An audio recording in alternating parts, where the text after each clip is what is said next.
Hi, in this video I'm going to talk about LACP and how it relates to your Nutanix deployment. So I've got the questionnaire pulled up here, and we're going to look at this section, LACP.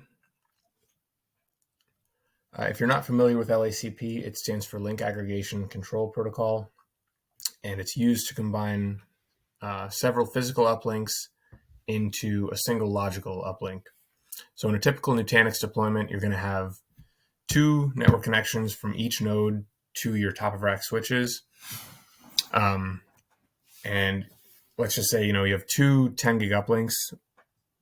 What LACP will allow you to do is, instead of having an active passive setup where you have 10 gigabit per second throughput, this will combine those two 10 gig uplinks into basically a 20 gig uplink and double your throughput.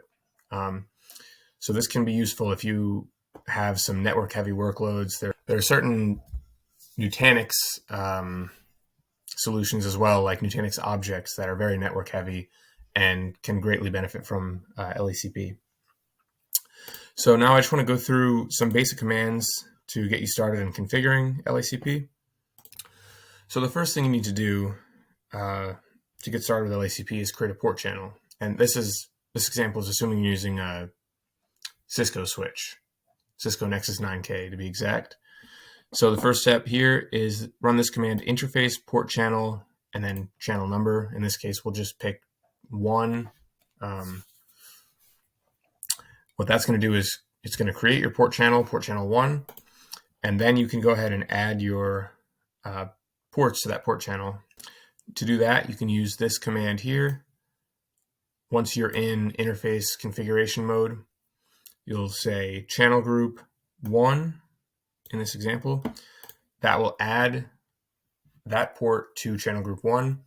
And then this part is important. You want to say mode active, and that's going to tell the channel group that you want to use LACP. Nutanix doesn't really like static lags. It's recommended to use LACP if you're going to use any form of link aggregation. So it's really important to have this mode active. One other note about LACP and Nutanix is that it's best to configure LACP on the Nutanix side first and then configure it on the switch. So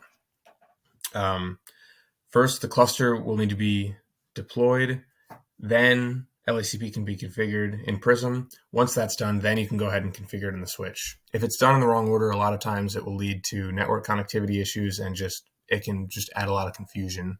So it's best to configure on Nutanix and then on the switch.